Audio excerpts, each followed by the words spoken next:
In this episode of the Texas Private School Podcast, Buckhalter and the Warriors dominate Prestonwood en route to a Leg 1 victory. Freshman phenom Zach Williams and Bishop Lynch outlast Legacy in Frisco. Midland Christian cruises to a commanding victory over Trey Mosley in Southwest. Flemingless Lubbock Christian obliterates Lake Country Christian. And another failed two-point conversion will haunt Trinity Valley into eternity as Cole Worthington and the Owls get their statement victory. All this and more in the Week 7 recap of the Texas Private School Podcast.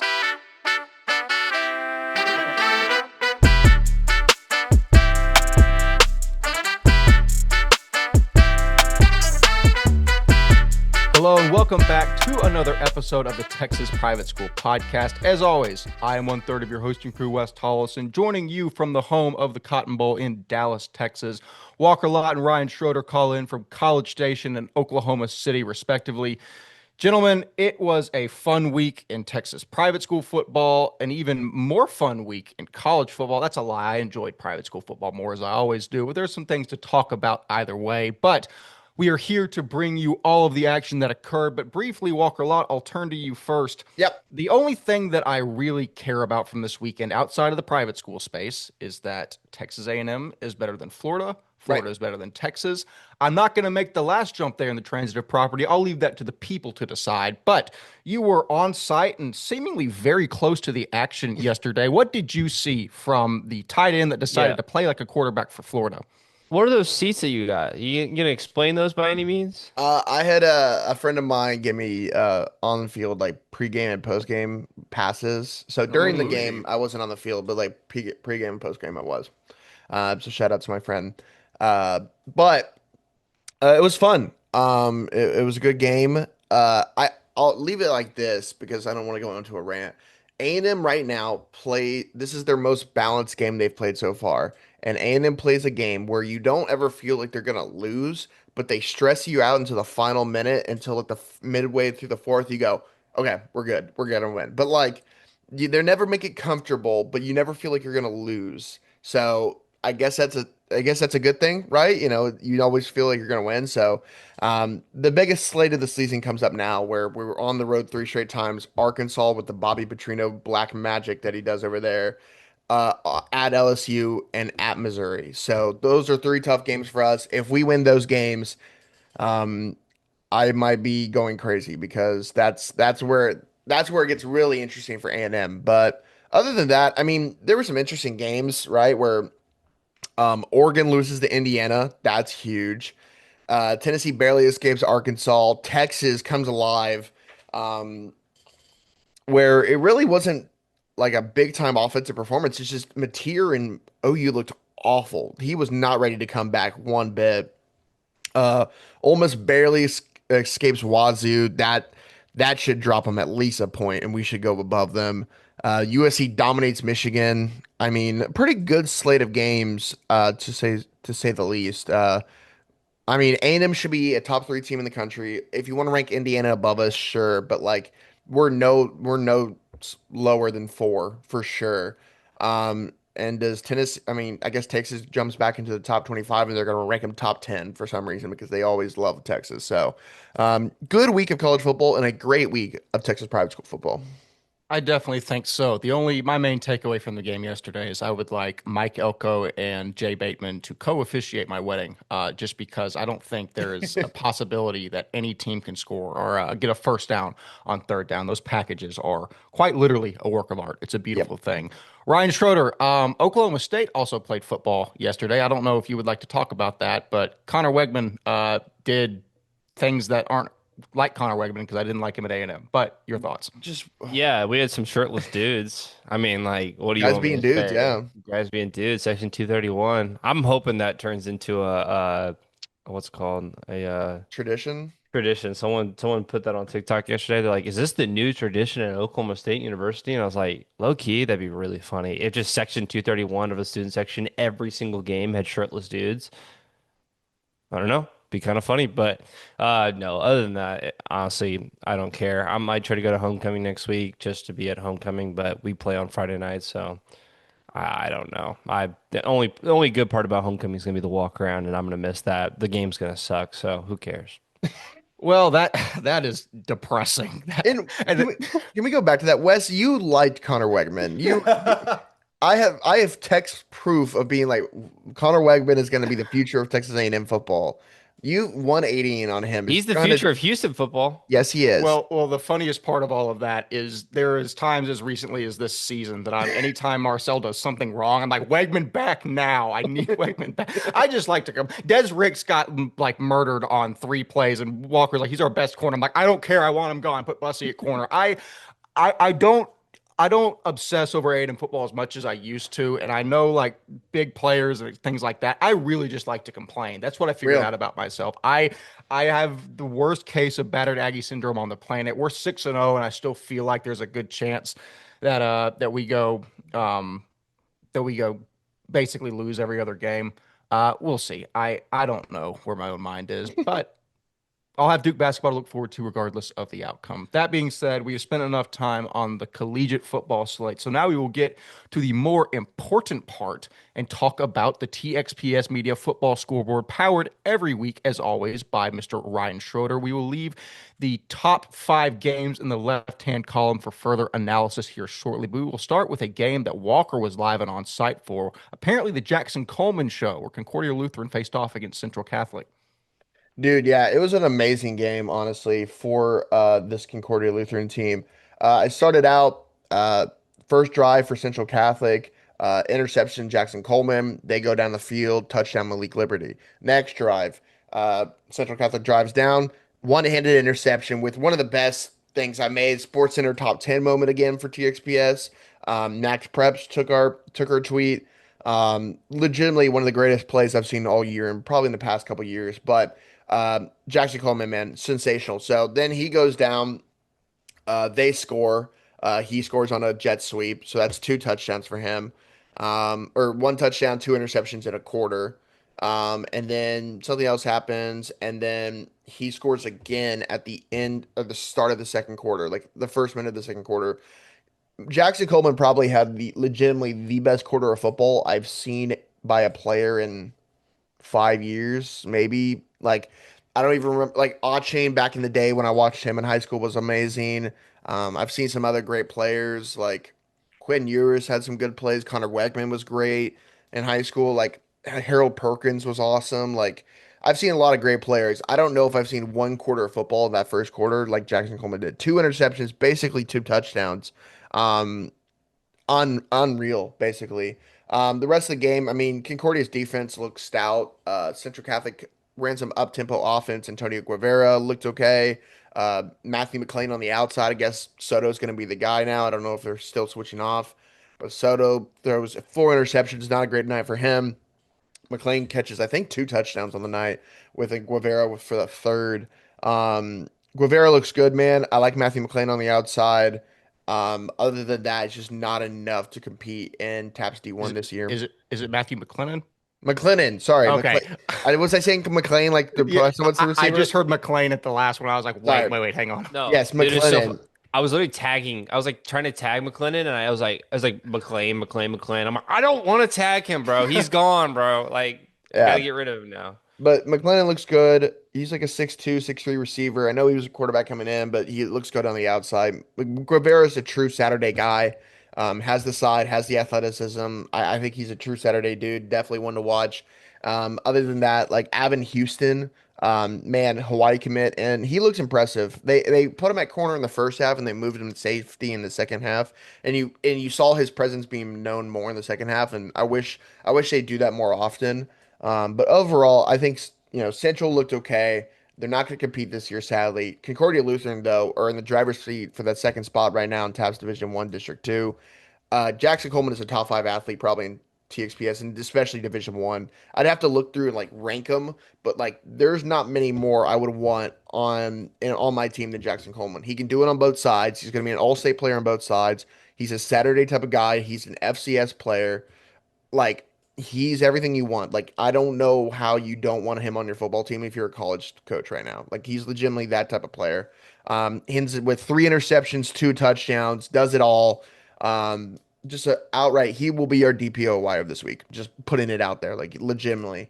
Malik Liberty, Every time I watch him, he just looks more and more better. Like he's a physical, tough-nosed runner. He's fast. He always lands forward. He keeps his feet going. Like he's a Saturday back for sure. And I come away impressed every time. And that 26, that 27 class of running backs are like underrated, I think, in TXPS because Malik is one of them that's just underrated and deserves a little bit more love.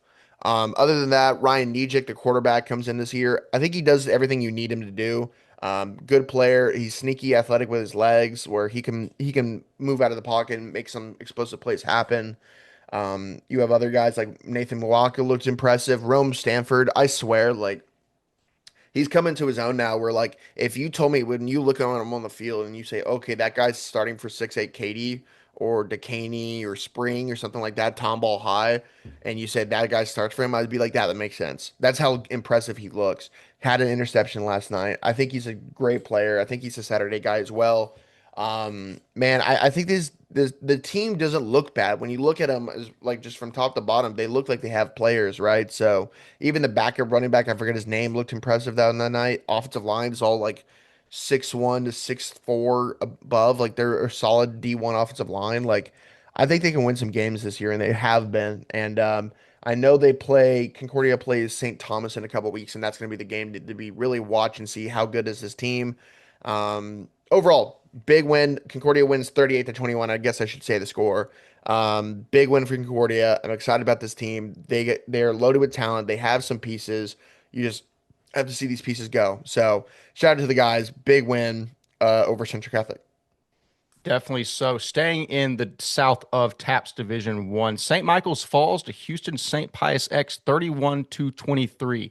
I want to say we talk about this receiving core for St. Pius a lot, and namely Amir Parks Brooks and Trey Finney, a guy that I think we underrate criminally is senior wide receiver Gerald Moore. He had several touchdowns on the contest and really drove the bus along with Noah Carrasco to this win. It's the first win for St. Pius in district, and we got to a point that we kind of started to bury the Panthers after that 35-6 loss to St. Thomas and then that 7-point loss to Concordia the week prior. I think now seeing how good Concordia is from the game last week, I'm going to pump the brakes on burying St. Pius. And again, they opened the season by almost knocking off one of the best teams in D2 and also one of the best teams in TXPS as a whole is TWCA. I Again, their final two games are going to be against Central Catholic and Savio in district. They're likely going to win both of those and go 3-2 in district. Sadly, that's going to earn you a matchup with a very good Northern squad, and we know the history of how that turns out in the playoffs. With as a greater amount of talent in the South this year, top to bottom, relative to prior years, I think we might see something more interesting there. I'm not sure as a whole. Also got to shout out our intern, Jake Garcia, who caught a touchdown in this one on a very nice, what looked like to be a fade ball from Addison's coverage. Also got to give a big shout out to Addison Harper and Luke Swick, both of our interns, for covering this game. We had 3 interns actually on site at this contest. One had pads on, 2 were covering the game. It's very interesting always to see how far our reach goes in respective divisions. But got to give a big shout out to Carrasco, Trey Finney, Parks Brooks, Gerald Moore, and company for a big win at St. Pius. Moving on, Fourth All Saints gets the win over Grapevine Faith, 49-15. Gavin Beard had 3 total touchdowns. He had 2 passing to Reeser. Burke Toller had 2 rushing touchdowns. Gavin also had a rushing touchdown himself.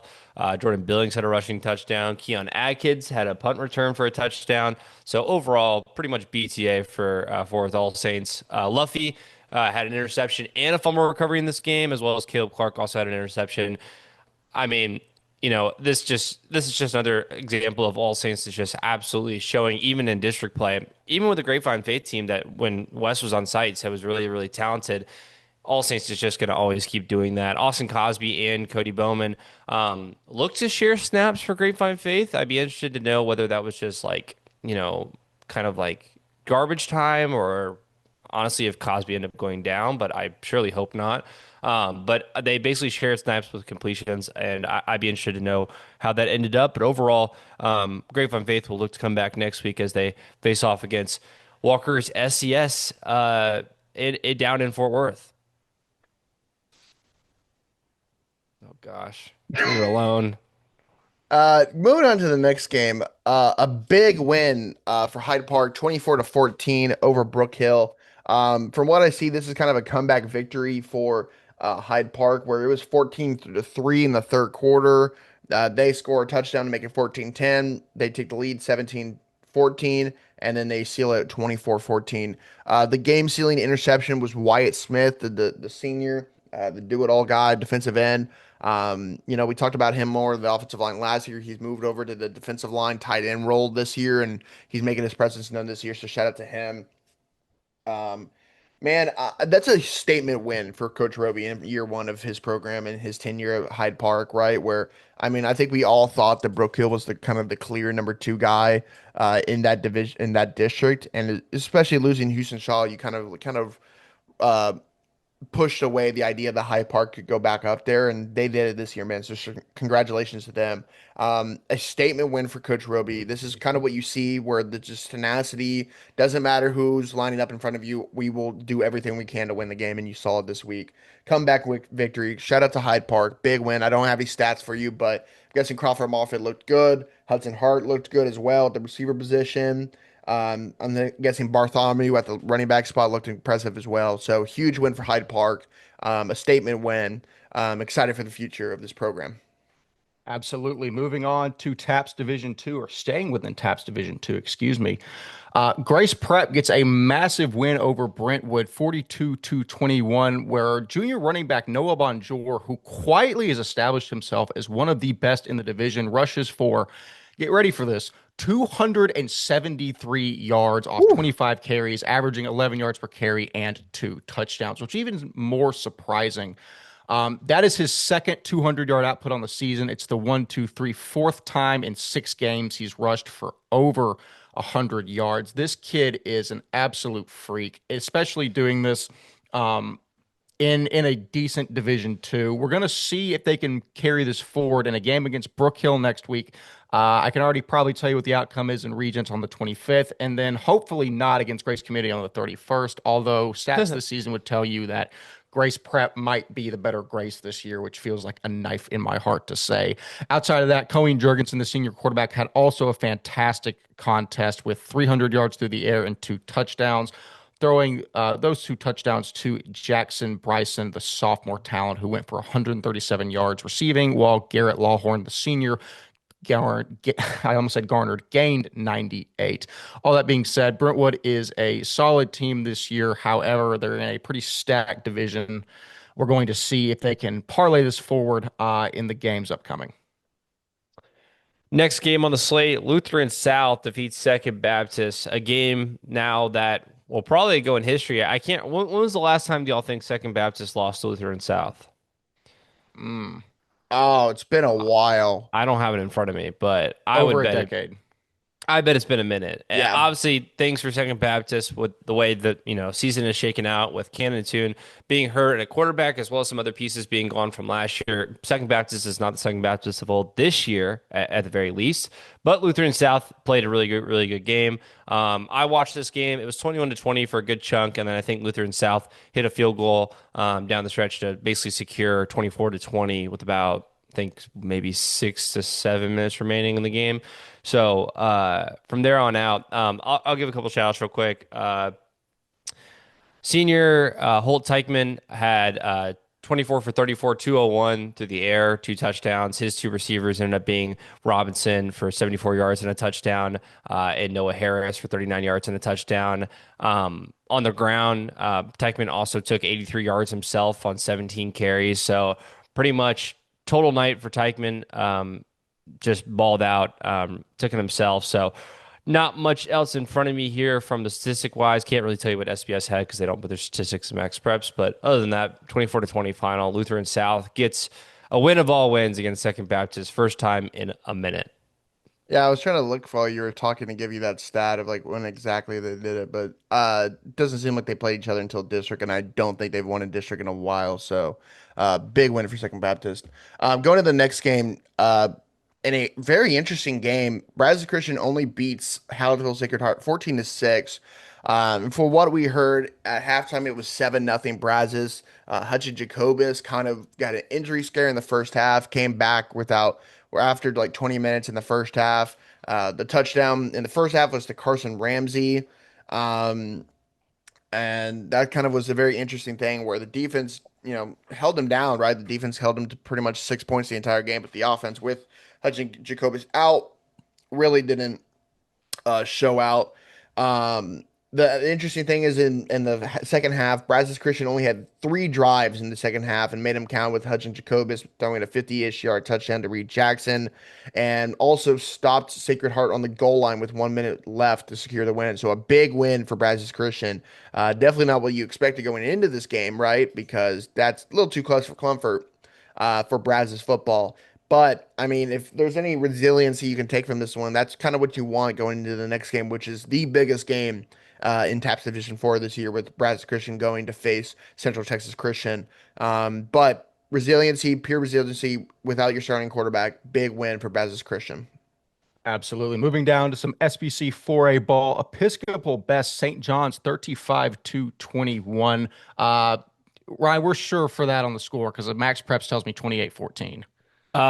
Could be wrong. Go with what Max Prep says. Regardless, it was a 14-point victory for Episcopal on this contest. Don't have stats in front of me, but Donovan Warren, Tyler Williams, Madden Morgan, Deacon Morgan, those guys balled out. In terms of the larger SPC 4A picture, it's interesting because now it appears, or as we knew, it's a 3-way race for the top between Cooper, Episcopal, and Kincaid. Some transitive property here. Obviously, EHS beats St. John's by 14. Cooper beat St. John's 34-6 just 1 week ago. I don't know exactly for sure what that means in the grand scheme of things. Our transitive property math has been wrong, but what I can tell you is EHS plays Kincaid in the battle of the undefeateds in the Southwest Preparatory Conference in one short week here. Our eyes are obviously going to be very closely tied to that game. That will be #1 game of the week. Kincaid obviously is going to be the favorites, but when you look at the talent that EHS has, you can't help but wonder maybe there's going to be an upset brewing in Bel Air. All that being said is we'll keep our eyes on it, but for this moment, great win for EHS. Yeah, to help you out there, it was 35-21, and Brooks Allen had a great night. 26 carries, 122 yards, and 3 touchdowns for him. So the running back led the way for them. Appreciate you validating me, Walker. I'm looking at the EHS thing, and I'm like, I got you. Two tweets and everything. I was like, I usually rely on Max Preps, but I think that was direct from the SBC website, so I'll give myself credit. No, Wayne Shanks obviously took over in this game. First game over 200 yards this season, honestly, which is insane, but it doesn't matter. In the past 4 games, he's had 14 rushing touchdowns, which is by far insane in and of itself. He had a receiving touchdown in this game. That now makes it 21 total touchdowns on the year for Wayne Shanks, rushing and receiving. That's insane. Final score 43-7. Kincaid defeats ESD. Obviously, Ross Wynn had 2 through the air as well for Kincaid, but I mean, you're really seeing Wayne Shanks get into Wayne Shanks form. He's week by week over the last 4 weeks has had more rushing yards week over week. Obviously, with 42 yards to the air this week as well, just becoming what we know he is at Kincaid, which is all of Kincaid in some aspects or another. Wayne Shanks, like Walker and Wes have said, he's going to have a tough matchup with EHS this next week, but in one way or another, I think we can we all know what's coming. We know EHS has firepower, and we know Kincaid has Wayne Shanks and company. So we'll see what it looks like. Absolutely. Going to the game that's kind of interesting in the SBC slate, John Cooper narrowly and a 10-point win defeats St. Mark's 23-13. The player of the game tonight is absolutely Colton Roden. 32 carries, 219 yards, and a touchdown. What a night for the senior back, man. I keep saying, like, oh, he's a linebacker turned running back. He's just a running back now. I'm going to stop that agenda because he's legitimately having a great season at the running back spot. He's going to be a top 5 rusher in SPC this year. and I'm just a very impressive night for him. Colson Collins, 15 to 24 and a touchdown. Colson Collins also gets another touchdown on the ground with 26 yards. Joe Norman leads the way receiving with 57 and a touchdown. Jake Snead with 4 catches and a 29. Only Sipko, 2 receptions for 5. I'm guessing they were doubling him all night. Overall, a big night for Cooper. And St. Mark's is not a bad team this year in SBC with David Dixon and the offensive line they have and the weapons they have. But definitely a closer game than expected for Cooper. When you kind of wanted more confidence going into this team as the weeks go on, right? When you're about to play Episcopal and Kincaid away, you kind of need that confidence going into this game. But maybe this is a good reality check of like, hey, this SBC is a tough conference, and I know we have a lot of hype going into these games, but you got to win these games, right? So, a good win for Cooper. Excited for the future. Shout out to Colton Ronan, man. He is having a sensational year at the running back spot, and probably the main reason they won this game with Colton Ronan with 32 carries. Golly, man. Absolutely. A massive rushing attack leads Parrish past Trinity Christian Addison 55-14. We talk about Marcus Hanish a lot in terms of the bell cow for Parrish Episcopal. These stats have to be incorrect because it says Marcus Hanish had 3 carries for 101 yards and Jackson McKinney had 5 for 121. Now, actually considering the circumstances, it is no slight to TCA, that actually might be correct.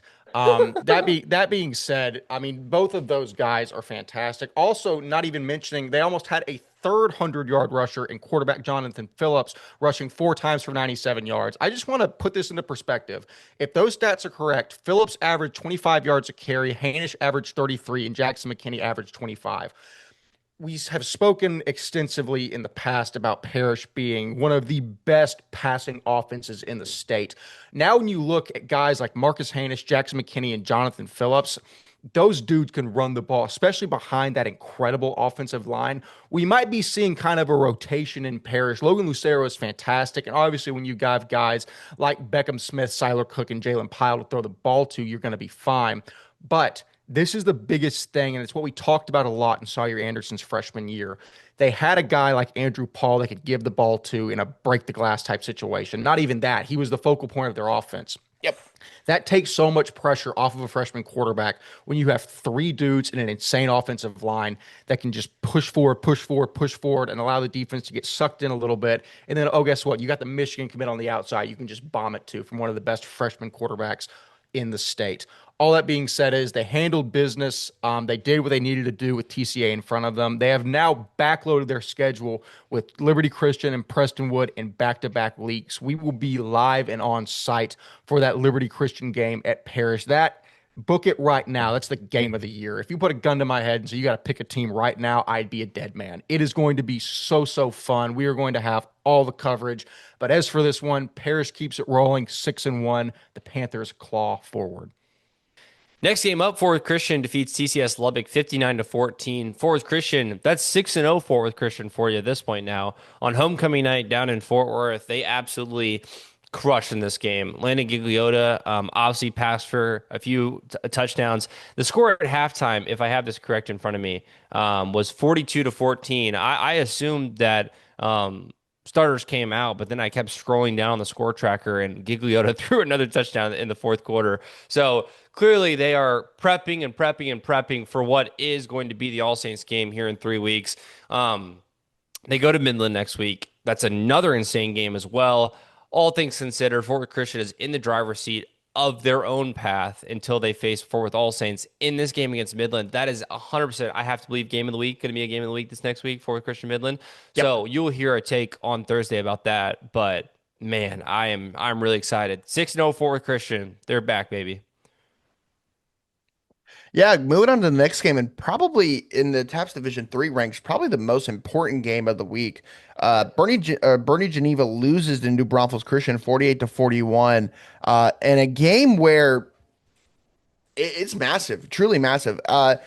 New Braunfels goes into Geneva and wins this game by 7, a big win for New Braunfels. A shocking win for New Braunfels. I don't have any stats for you, so I can't really talk about. I'll talk about the holistic picture of this. With everything that's going on with the Holy Cross fiasco, if there is things that happen where the ruling is Holy Cross is kicked out and have to forfeit their chance to go to playoffs. That means New Braunfels Christian is now the number one seed in that district, which is monumental for them.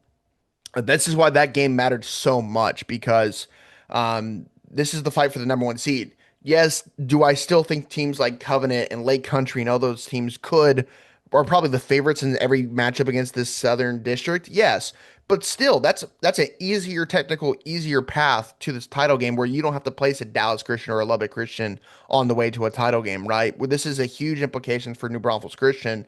Um, we'll see how it all pans out. I'm not saying everything's for sure saying yes, but it could be that way. And that's a big win for New Braunfels, even though that still means they're second place in that district and should be an easier path than Geneva, right? So a big win for New Braunfels. Geneva, man, that's a rough time at the office after the last week against Holy Cross and this week against New Braunfels. Interesting to see how these teams go the rest of the way because also Hill Country Christian doesn't look like a bad team either that these teams have to play. Definitely not. Waco Live Oak gets a shocking upset over. No, just kidding. Dallas First Baptist beats Waco Live Oak Classical 45-0 en route to getting their fifth win of the season. It's business as usual at the office. Dylan Jones passes for 230 yards and 4 touchdowns. Only 1 interception on the contest. George Anagostis rushed for 52 yards and a score, where sophomore Jonah Murphy went for 39 and another touchdown. What is this? 1, 2, 3, 4, 5, 6, 7 guys caught passes from Dylan Jones in this contest. Micah Foster caught a touchdown. George Anagostis somehow caught a touchdown because I guess he plays literally every position on the field for them. And also the freshman Antonio Cobb, the Texas State offered kid with 2 touchdowns, 73 yards. That kid's going to be very, very good. I lied. He's not going to be. He's very good now. And as he progresses under coaches like D-Rob and Lavorne, he's going to be a scary sight, provided he's at First Baptist for the foreseeable future. Looking ahead to First Baptist schedule, they have Holy Cross in one short week. That one's going to be fun. Holy Cross, as we've seen, has not taken a big step backwards from last year where they kind of crushed First Baptist in this matchup. First Baptist has gotten a little bit beefier in the trenches, especially with a guy like Anagostis, the kid they added from DeSoto, Corey Thomas. There's so many pieces. I don't know if I'm going to say that they're going to go out and beat Holy Cross. My anticipation is that the matchup will be closer than it was last year. I know, crazy take, but we'll see. I think it'll be a fun one. We will have eyes on that as well. Game of the week, perhaps. We will get back to you on that one. Dallas Christian absolutely destroyed Bishop Gorman 60-0. I'll go really quickly. DJ Stanley had 3 touchdowns, 2 rushing, 1 kick return. Sophomore Dylan Belt with the pick 6 as well for Dallas Christian. Logan Beck had 2 touchdowns as well, and then overall it's just what you know. The 3 quarterback setup still going strong at Dallas Christian. I'll let Wes Tolleson if he has any extra comments in this game. I was just gonna say I had live analysis on site Okay. from Dallas Christian. I said I got a text from a family member who is a coach there, and he said we were up on Gorman 53-0 at the half, and I said, great. Any analysis? He said they are horrible. Period. It was 38-0 at the end of the first quarter. No slight to Dallas or to Tyler Bishop Gorman, but you don't got Judah Bell, you don't got Jake Smith anymore. It's tough sledding down there on the green jerseys. Shout out to Dozie Affetti for setting the record at Hardin Simmons the other day. Dude, he's such a beast. I'm so happy he's there and balling out. He is a dog. Yeah, shout out Bishop Gorman. Moving on to the next game, Regents wins big on Thursday over Grace Community, 56-7. Won't say too much, just to make it a little bit harder for Wes Tolleson to hear. Jack Devine is pretty much perfect, 11 of 16, 205 and 4 touchdowns. Sophomore Ben Anderson with 49 yards and a touchdown. Isaiah Mills with 41 yards. Jack Devine and Blake Smith on the rushing game score again. Cade Millington and Blake Smith both have 80 yards each and 2 touchdowns each in receiving. On the defensive side, Ashton Hopkins has a great night, 6 tackles, 1 TFL, and an interception. Drew Novy, 6 tackles and an interception. Charlie Burton with a fumble recovery. Cole Canepa with 6 tackles and 2 TFLs. Colin Angel with a tackle for loss. Overall, a good night for them. Not much to say, but a big win for Regents. Absolutely. Fort Bend Christian gets a big win over Kelly Catholic 48-14. Looks like this was the Braden Tibbetts to Donnie Avery Jr. show as Fort Bend raced out to a 21 to nothing victory and did not look back from there. Not a whole lot to extrapolate from this game. Fort Bend has had their struggles, but to go out and beat a team that you have to beat in Kelly Catholic, because we've seen them get embarrassed in these spots before. I can't even say that with Tomball Christian Homeschool because they're such a solid team. It's not an embarrassment. They were probably the favorites leading into that game. All that being said, is there's so much talent in the South. I think we overlook a little bit some of the key playmakers like Jonah Kalu, etc. for Fort Bend Christian. Ultimately, in the long run, I think they're going to be fine. It's just going to be interesting to see if they can navigate another offseason, keep everyone together, and let the young guys have time to grow. And have to give a huge shout out to Bradley Hanna and Rhett Terrell. Again, I can't say how excited it makes me, how much coverage we get at all these games, and how great these interns are. Just getting all of you live feed updates from all these games. It's beautiful to see. We're incredibly grateful for their contributions. But as for this one, Fort Bend rolls against the Bulldogs. Next game, Forward Country Day keeps it going on their winning season, 41 to nothing against Cistercian. Like y'all know, Cooper Paul is playing the quarterback position. But they also have Hayes Casey. I'm very high on Hayes Casey. I really like the way Hayes Casey plays. Cooper Paul still had 3 touchdowns himself, though. But I really like incorporating the freshman quarterback. A little bit undersized, but overall really talented, in my opinion, for what me and Wes saw on site. Also, Fox Burton, 12 carries. Absolute dog at the running back position. We know the Mr. Factor himself was killing it. 133 receiving yards and 2 touchdowns for Cannon Factor. This is how it works. Major Factor as well, obviously getting in on the action with a touchdown himself. Forward Country Day is like that, bro. They are like that this year. So just know that for everyone that's wondering what SGC 3A looks like. Yeah, and moving to the final game of the slate, St. Dominic Savio 0, Houston St. Thomas 45. No stats on Max Probst, but I know Miles Stewart's had 50 yards on the ground. Mention the kicker, Michael Taylor, who's one of the best kickers, had 3.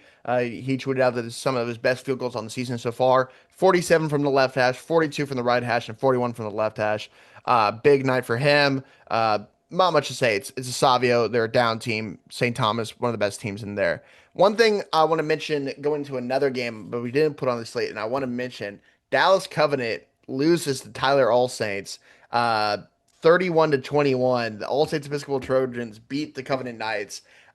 They put in our comments that we're like, why don't we get no love? Here you go. Hopefully you see this. I want to show y'all some love.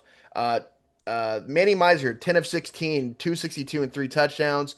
On the ground, he has another touchdown as well with 18 yards. Emerson Hadnot leads the way rushing with 81 yards and a touchdown. Receiving, Sawyer Busk, the junior, leads the way 98 yards and a touchdown. Tate Scully, the junior, 80 yards and a touchdown.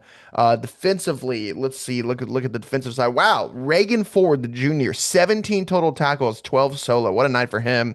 A couple other guys, Sawyer Busk with playing both ways, 13 tackles on TFL. Marley Gonzalez, 12 tackles and 2 TFLs. Clay Miser, I'm guessing the younger brother, as the freshman, he has 10 tackles and 2 TFLs. And then no sacks, but Sam Walters with 5 quarterback hurries. Carson King with 2. 2 interceptions with John Tompkins, the sophomore, and Reagan Ford, the junior. Overall, I just wanted to give them some love because they were like, why does no one talk about us? And here you go talking about it because that's a big win because Dallas Covenant, we kind of thought were the clear number 2 people in that district. And we kind of thought, hey, they could, compete with DC this year. And I guess they overlooked Tyler Allsaints, or is Tyler Allsaints like that? We'll find out because good for Tyler Allsaints. Like Wes always says, it's good when the East Texas schools are always good. Wes, I'll let you add any more that you want to add. As he crapped on Bishop Gorman earlier, by the way, just so everybody knows. To be fair, All Saints left our district after my freshman year, so I never had beef with them. I hated everyone on Gorman for a long time, so I've got more beef with them in Brook Hill. That being said, I want to give Manny Miser his flowers. And it's not just because this is a kid. When he was a freshman in high school, I helped out with some guys training him. You could instantly tell he was a dude that put his nose to the grindstone, worked hard. He's a kid that texts me, every once in a while. I was like, hey, what can I do to build chemistry with my receivers, improve stuff like that. He worked so incredibly hard to finally see All Saints start to break through. And very likely they're going to win the rest of their district games until they get to DC on the 7th. That might be a game I have to be at in Mesquite. That's going to be so fun. Miser he's a college player at some level. He's 6'2", 210, throws a great ball. He's going to find a home somewhere, and All Saints finally has dudes around him that I think are going to allow them to go out and make a run in the D3 playoffs. I'm very excited. It can't happen to a more deserving kid and team. Shout out to Tyler All Saints. You're on our radar now. That's all that I'll say.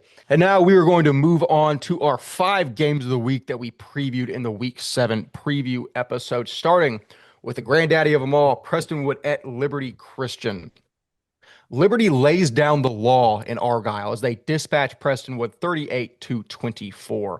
This game was not close. It was 31-10 late in the third. Corell Buckhalter had a masterful performance, going for 3 touchdowns on the night. And while they weren't 50 to 60-yard runs, he always made the first guy miss. That's what you realize quickly watching that kid play, how dynamic he is, how fast he is, and just how easily he can shed the first arm tackle.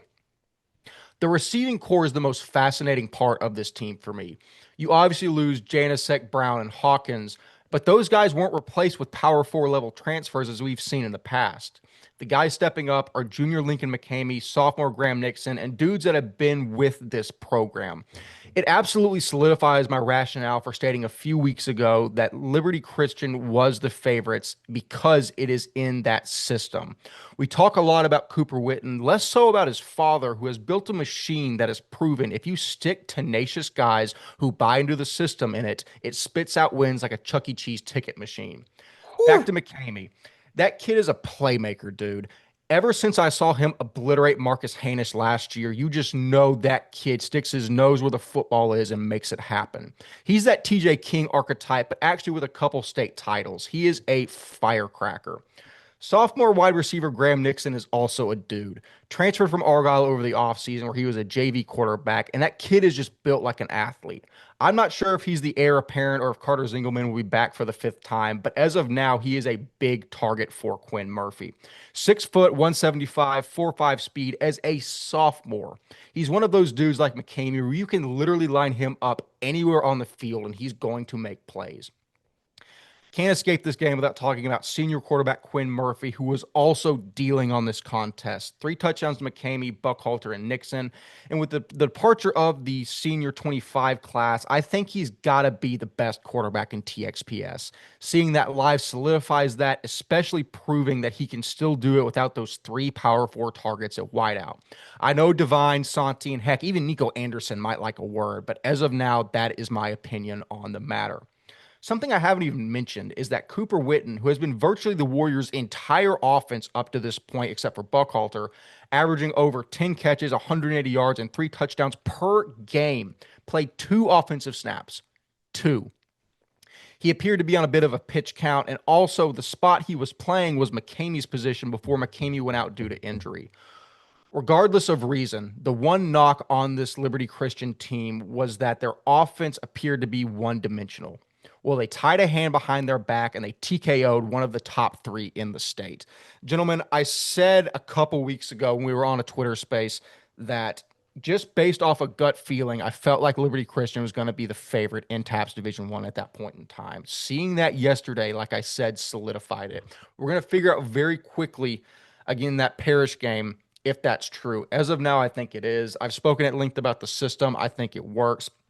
As for Prestonwood, I really like Kaylor Pettijohn at running back. He's a powerful dude. His brother Cam is also a great linebacker. And guys like Luke Glass and I for the second time in as many days, I've forgotten the Junior Niffen, the receiver's also very good. They just got limited by a better team, point blank period. We're going to see if they can get their get back in playoffs. But that being said, Walker, as of now, Liberty is driving the bus. Your thoughts on the contest and the greater implications for TAPS Division 1?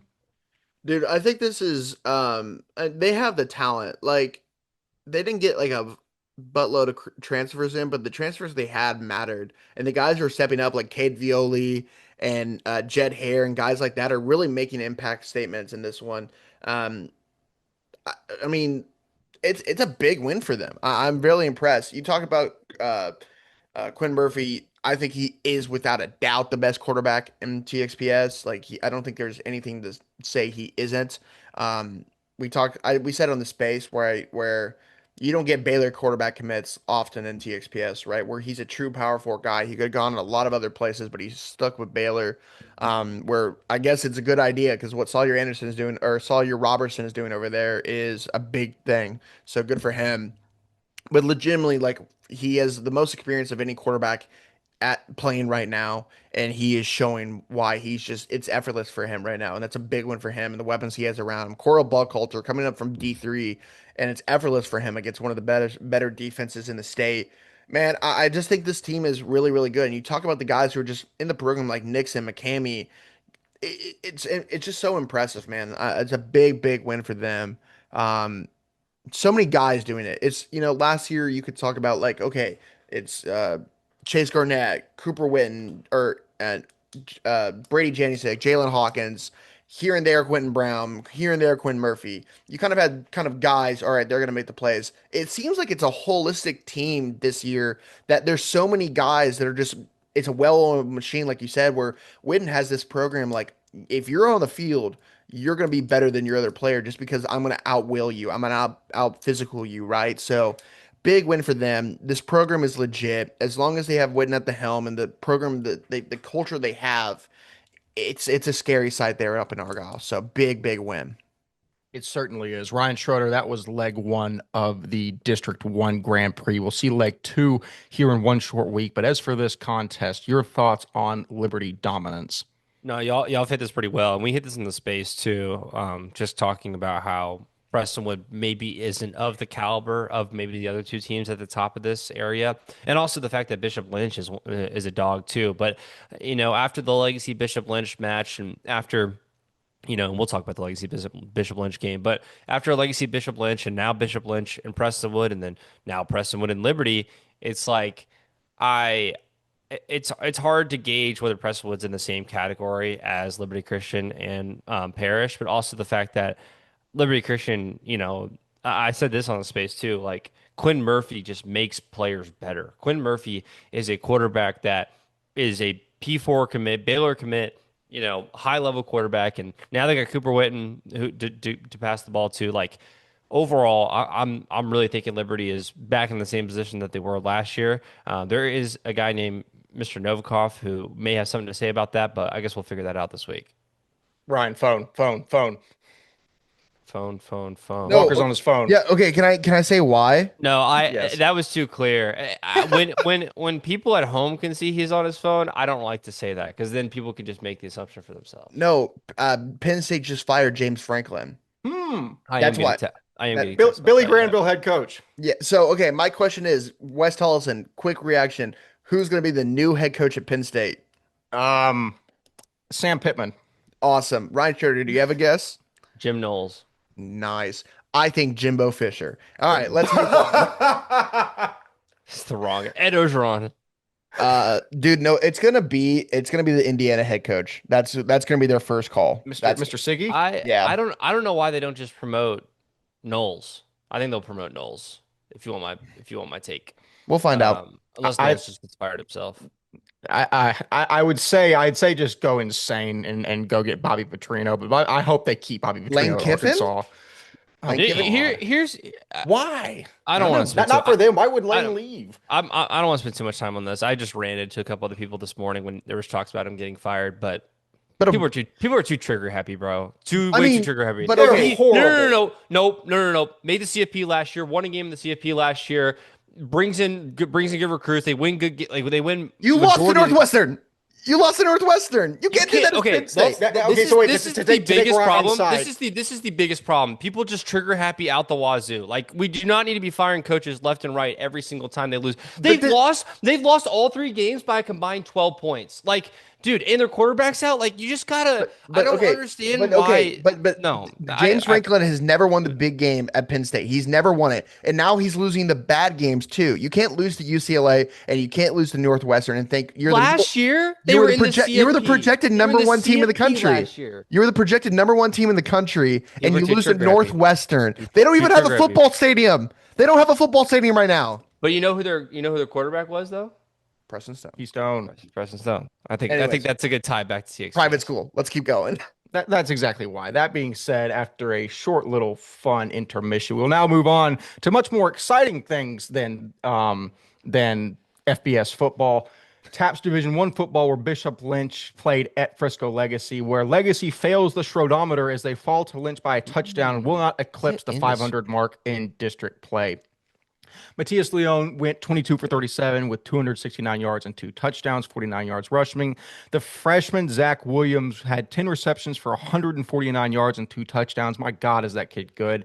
Junior wide receiver Nick Payne had 5 catches for 54 yards and a score, and Akani Cruz Barrios had 17 rushes for 98 yards as the Friars put up 411 total yards. As for Legacy, senior quarterback Luke Lawrence threw for 147 and a touchdown to Brennan Bays. Sam Jones rushed for 44 yards and a score and also recorded 13 tackles and 3 TFLs. You do have to tip your cap to Jake Mackey and the Eagle defense, as this Lynch offense has a plethora of weapons, and they did their part to limit them. Legacy will likely finish 2-4 in district and catch the 4 seed out of the South in round 1, which will likely be Antonian or Pius if we're looking at things right now. Ryan Schroeder, I'll turn to you because in prior years, especially last year, Legacy was the exact same spot, and they parlayed it into a TAPS Division One semifinal appearance as they beat Central Catholic in the first round and then bested Antonian. And you call it an upset, but when you look at the talent of D1 versus D2 or District 1 versus District 2, maybe not an upset. We're looking like we're going to be in a similar position here, but likely with a little bit of an increase in talent in the South, maybe. I never really know. Your thoughts on this contest and what it means for Legacy more broadly as we inch towards the playoffs? I mean, it's not going to mean anything. They're gonna face the rest of their slate. I actually no, take everything I just said back. I really think that if you go 10 toes down on a game this week at Prestonwood, man, if this game is close, it proves the point I just said a second ago that Prestonwood isn't in the conversation with Liberty and Parrish. If this game is not close, then it just proves that Bishop Lynch, Prestonwood was maybe an outlier. All things said and done, I don't think Legacy's season is out the window. They've already lost to Parrish. They're going to see Nolan, in 2 or 3 weeks. They got a homeschool matchup in here somewhere, and then they also obviously have Liberty at the end of the season. All things considered, Legacy is obviously going to be in the same position they were last year, going 2-4 in district. But I don't know. I like to think that Prestonwood isn't out the door of like what could be possible. This game specifically was close. I was watching it majority of the time. Out of the games I was watching, Luke Lawrence still played super well. Jackson Ladd played well as well for both rushing and receiving. And like we know, Sam Jones did what he did: 3 TFLs on the defensive side of the ball, 13 total tackles. I'm pretty sure Jude went out the game for a little bit, then came back in. I don't know if he was okay. And also the fact that we've already had injuries on our O line with Grant Edwards going out for a couple weeks, I think, or maybe just 1 week. He has to wear like a brace as well. So our O line is definitely taking a little bit of hurt, but hoping that can shape it out before we play some of the big dogs down the stretch. Definitely so. And again, that point against Prestonwood, my immediate visceral reaction was, no, it's not going to be close. And you're like, well, Prestonwood was within 1 score of Bishop Lynch. Legacy was in 1 score of Bishop Lynch. Maybe it is going to be close. I'm keeping an eye on that mostly as a barometer to see where Prestonwood Christian really falls within the big 3. Walker Lott. Yep. Legacy narrowly falls to Bishop Lynch. Bishop Lynch is a great squad. Legacy has some pieces as well. Your thoughts on this game? Yeah, I really think I said it on the episode where I picked Lynch, but I said it. I was like, I think this game is going to be pretty close. They're always really well coached there at Frisco Legacy, and you saw that they almost pulled out the win. I just think Bishop Lynch has a little bit too much talent this year. on the offensive defensive lines and the skill positions. They're a really good team this year. But Legacy's just really well coached ball club, and with you have Sam Jones and guys like that, Luke Lawrence looked great. It's a close game. Now, going back to the point because you basically said everything else. Um, Legacy versus Prestonwood next week. Prestonwood might be a little down, right? You lost the first of the three Grand Prix. Maybe the morale's gone. You can go attack that if you're Legacy and maybe cause a little bit more chaos than we thought. But am I gonna pick Legacy? Probably not. But could it happen? Absolutely, right? I think that Frisco Legacy has a chance to maybe cause some chaos there. Um, do it to a wounded animal in Prestonwood right now. So if they have the killer instinct, you never know. Well, Walker, I don't think Morale is gone. I don't think he transferred out after the Liberty game, but we'll see. Sorry, the second you said that, I just sat on it until you finished talking. I'm a cornball. I can't help it. We're gonna move on to a game that was played out west that Walker might want to skip, but the papers on Saturday morning read massacre in Midland. Eagles eviscerated by menacing Mustang marauders. Mr. Lott put his neck out to play the villain here and quickly met the fate of a plump turkey on the last Wednesday in November. Shout out Oscar Leroy in the Midland Reporter Telegram for the stats. The Mustang defense evidently was sick of hearing of the prowess of Trey Mosley and held the best back in the division to 86 yards and a single touchdown on 24 carries. We expected this Mustang defense to rise to the occasion. That's the standard in Midland. What caught my eye was 56 dadgum points. Senior athlete Brody Todd and junior athlete Caleb Cruz accounted for 49 of these, with 3 rushing and Cruz adding a touchdown catch. Cruz also only had 6 carries, and I think he might be averaging a touchdown on 40% of those carries this season. The ratio is insane. It should go without saying that Cruz also played every single snap in the secondary. It's also telling of the character of these young men, as the first thing they did when asked to highlight the performances to the Midland Reporter Telegram was to credit Rowdy Pierce and the hogs of that Mustang offensive line. And so another contender in the District of Doom is ticked off the list, and 3 remain, as one more will fall as Midland and Fort Worth Christian do battle at Gordon Autry this Friday. Walker Lott, you decided to lean in and play the villain role in the episode. I appreciate you giving us a game back in the pick record, although ultimately it's going to mean nothing because Ryan and I are dead and buried. I know the obvious pick here was Midland Christian, but in a game that was so dominant and more surprisingly a 56-point outpouring for the Mustangs, your thoughts on how prepared Midland is to go forward and take a crack at some of the top teams in D2? Yeah, so I left. What game? I don't know what we're talking about. We're talking about where Southwest right. Christian narrowly beat Midland Christian in Midland last week. Oh, okay, my bad. No, huge win for them. I can do the whole thing, and yeah, villain, R. No, I mean that we got flat out beaten this one. Big win for them. I mean, this Midland defense is absolutely legit. We've said it all year. I just want to give all the credit in the world to JJ Parker, the defensive coordinator over there, and this defense, man. It's a scary sight. It's pure nightmare fuel for any team they play this year, and you saw it again tonight. Holding one of the best backs, I think the best back in TXPS to under 100 yards is dang impressive. And they should be honored to say that. Just a big win overall. Caleb Cruz is going for that D2 MVP role right now. Rowdy Pierce in this offensive line just dominated the line of scrimmage. Big win. I don't want to say it like I was wrong. I know I was playing the villain, and I knew there was there was an outright favorite in this one for a reason. But this Midland team is legit. And like I said on the space, if I saw this and I was the team in North Richland Hills and I was the team in West Fort Worth, I would be terrified. Truly. Like this is a nightmare fueled defense with guys on the other side that can really make plays. So I'm really excited about this Midland team. Going over to Do SES. you really think All Saints would be terrified? I want to say they're terrified, but you flip over the newspaper and you go, okay. Okay. This is it's not going to be just a sugar coat 40-point win. This is going to be a bloodbath. And that's what I would say from there. I would say, like I would be like, okay, I'm impressed. All right, I have to take this one seriously. Northwestern Hills terrified. Truly. That's not going to be an easy game for them. In Midland, especially how it happened last year, not an easy game to play. So, going over to SES, I mean, I don't know what to say, right? The defense has kind of been suspect for the past couple of weeks against Covenant and moving on.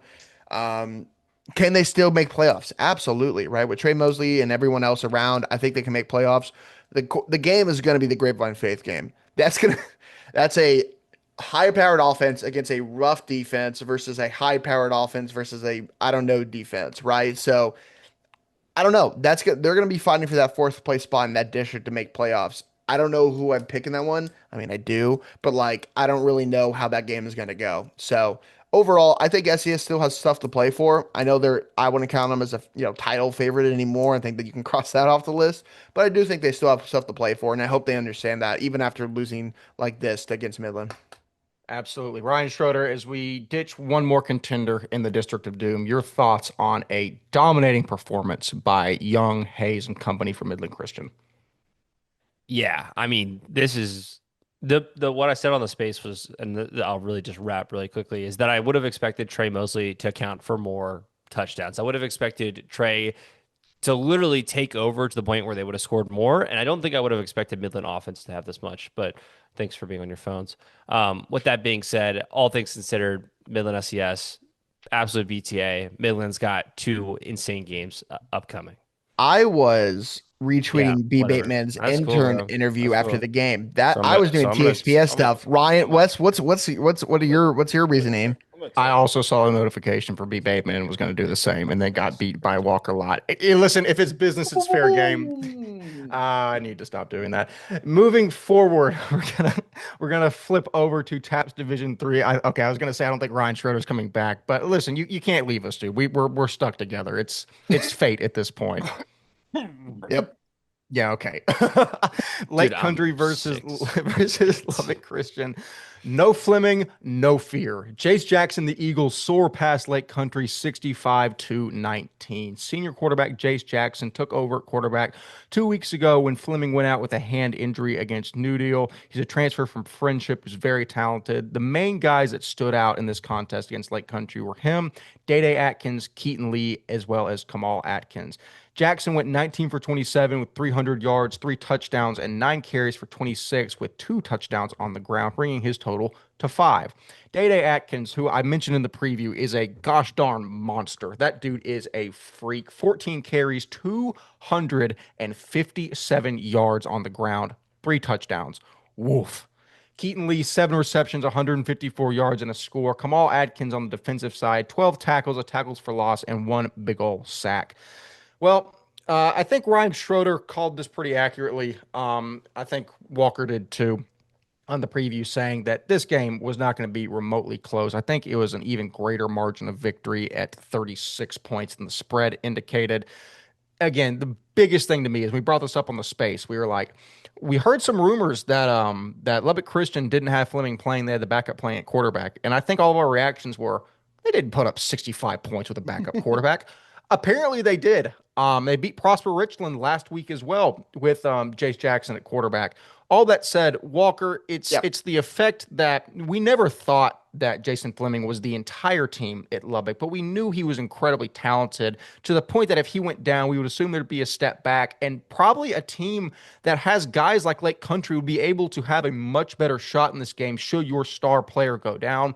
Well, Lubbock Christian dispelled those rumors really quickly, and they've proven they might be the favorite at this point in time to win TAPS Division Three.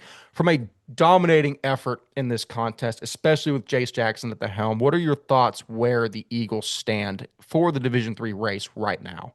They got so much firepower, man. That's the thing I'm taking away where it doesn't matter. Like their team is just better. And this is a team that was in Division 4 like 3 years ago, man. Like it's legitimately such a great program that Softlake's built over there. I'm guessing Lubbock Christian's just growing over there. Um, I want to go catch it. I need to go find it somehow to go catch a game out there because their program and their facilities out there look pretty cool. But man, what a win! Without Fleming's too, it's just I'm just so impressed. And I know Ryan will probably talk about how this is a statement and how they are now the clear favorites. I'm guessing a little bit outright win here, man. And this is kind of what you expected, right? We kind of suspected Lubbock Christian being the favorite going into this year in Division Three, this is a big win for them showing it, man. Big win. Absolutely. Again, like you said, and that's something I want to hit on again, is that Lubbock Christian was a D4 team like 2 short years ago, and they dominated in that D4 with the exit of Shiner St. Paul's as the dynasty. And now to come up a division, so many times you see teams struggle when you do that. A bunch of examples come to mind. The program, like you said, that Chris Saltley has built as the head coach and the AD, not just in football and basketball too. I mean, they're just such a good, solid program, especially out in Lubbock. You cannot credit it enough. Ryan Schroeder, huge win for Lubbock Christian that might put them as the favorite in TAPS Division Three as of now. Your thoughts?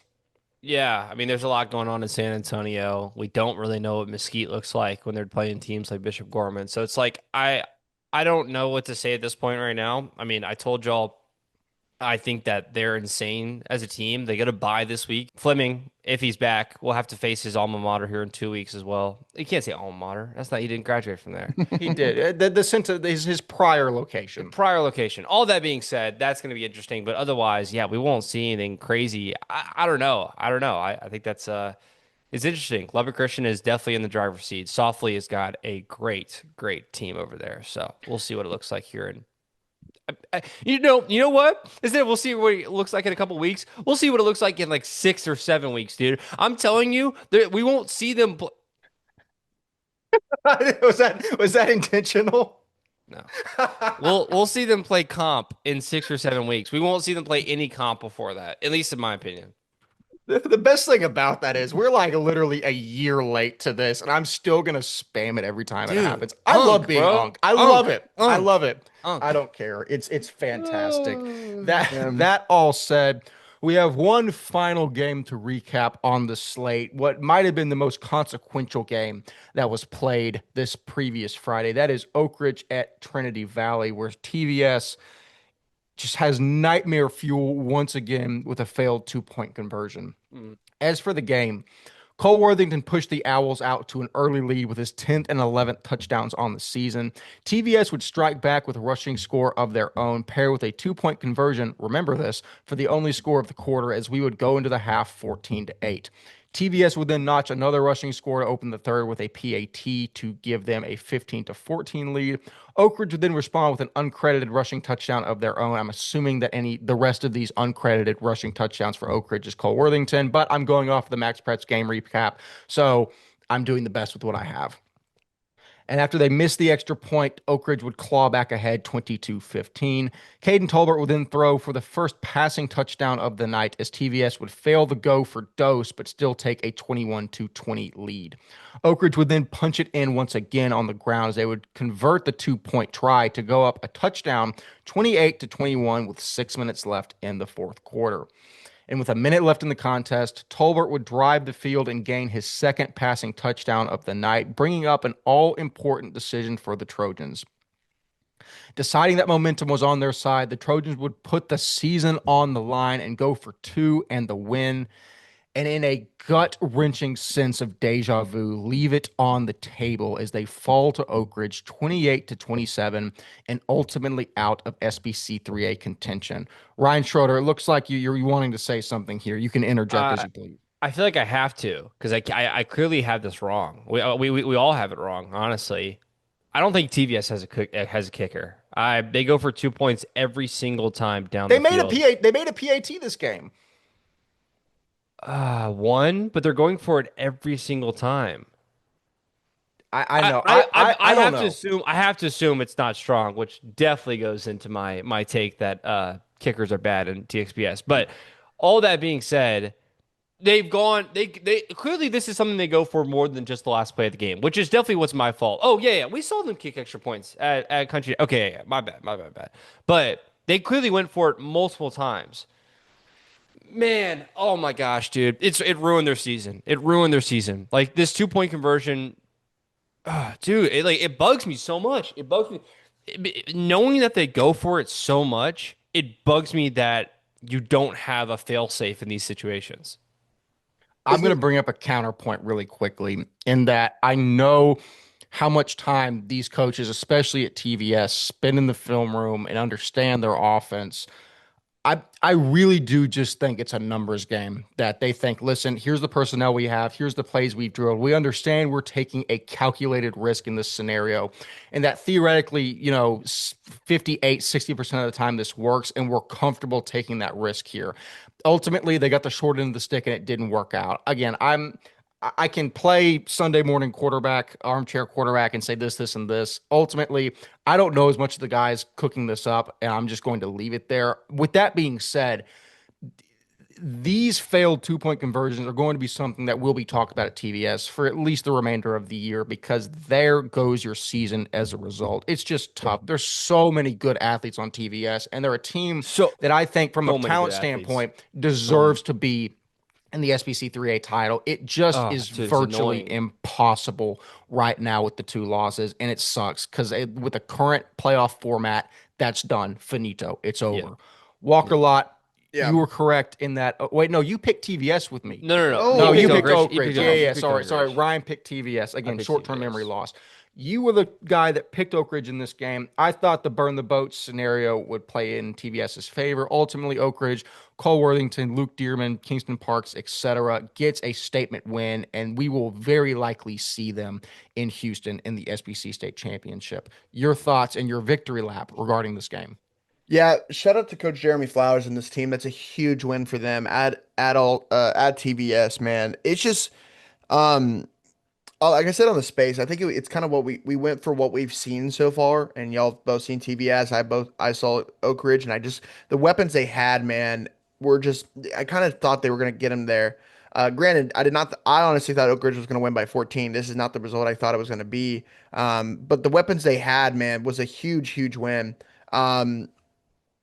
It's a testament to this culture that Flowers has built in 1 year, that they just will be out resilient. And a player of the game, you talked about Cole Worthington, right, where he made some big plays. The biggest play of the night, he was the one that stopped the 2-point conversion. Supposedly, he was inches away, and he makes the tackle and makes the play to make them stop. Which Cole Worthington that's an MVP right there. That's what you want from your best player on the field. So shout out to him, man. I'm just come away impressed with Oakridge. A big win for them. I was hearing that Wes Tolleson gets a hat, and I prove to back Oakridge in this one, and I don't get a hat. I think that's just blasphemous. But anyways, going forward, I think you have to say that TVS is out of contention now, which is crazy to say. Country Day is the only one that you have to maybe you would have to say it, because Country Day plays Houston Christian next week, and then they play Oakridge the week afterwards, which is a huge game. Pretty much that's the game. That's the SBC title, whatever, part 1, basically. Yeah. In this one, and then St. Andrews. So Country Day has to lose twice. So they have to lose against Houston Christian and Oakridge, and then they have to lose 3 times. That's just not. It's not going to happen. That's not possible, especially against St. Andrews. No, I think this is it. I'm excited for that Oakridge Country Day game in 2 weeks. But man, TVS has the team, man. It's just things didn't go their way, and that's football. That's sports, right? Some things you just don't go your way. But at least at least I guess that you went down swinging, right? You had 2 play calls that were inches away from being on the other side of history, and just life doesn't go your way. Remember Friday Night Lights, the movie, right? You get stopped, and you're on the other side, but you make good memories along the way, and hope they understand that, because I like this team. Chris Houston, Caden Tolber, the seniors that they have this team, they won a state title 2 years ago, right? These guys know how to win, just didn't go their way their senior year, which is it hates to see, but yeah. I have a quick question for Wes Tolleson. Do not give an answer, but I'm gonna ask you this: are you gonna go in October 24th? Are you going to Prestonwood Parish, Midland All Saints, or Oakridge Country Day? The answer's already behind the scenes. I've got an answer. I won't give it on the program just for basically let the anticipation build. But it's a hard choice between at least 2 of those. And on Saturday, Regents Grace Prep. I do need to see Mr. Devine, Cade Millington, Isaiah Mills, and Drew Novy, and Blake Smith. There's so many athletes, Rob, live and in person. That's going to be a fun one. All that being said, is not to get philosophic here, but that's the thing that I love about football and sports in general, is that it teaches you that not everything in life you win. There's a lot of stuff where you get knocked on your butt. and it's not a fairy tale ending. Like every team that we cover will end the season with a loss except for four. And it just teaches you that, listen, you have a choice how to respond when things don't go your way. And that's what TVS is going to have to grapple with. They still have games to play the rest of this season. Even if it's not in the grand scheme of things in contention for a title, do you go out and understand, hey, I'm playing for the name, not just on the back of my jersey, even though there isn't one, but on the front and representing my school? Or do you give up the ghost and say, let's just get this over with and get back to the bus? I think the culture there at TVS will allow them to go out and still play really hard, but it's just a beautiful microcosm of how life enacts in football and why sports are such a valuable tool to develop young men. But I promise that's the only time I will get serious on this podcast for the rest of the year. I'll go back to imitating my good friend No Context for the next 8 weeks. All that being said, gentlemen, another fantastic slate of Texas private school football covered, done, in the books, all in time for an even better one next week. We will be live and in your feed in 4 short days to cover that and bring you everything that's happening across the landscape. And who better to give it to you, to your 3 best friends, Walker Lott, Ryan Schroeder, and Wes Tolleson. All that being said, as always, I have been 1/3 of your hosting crew, Wes Tolleson. Walker Lott and Ryan Schroeder have fantastically been themselves. We will see you in the next episode. See you later.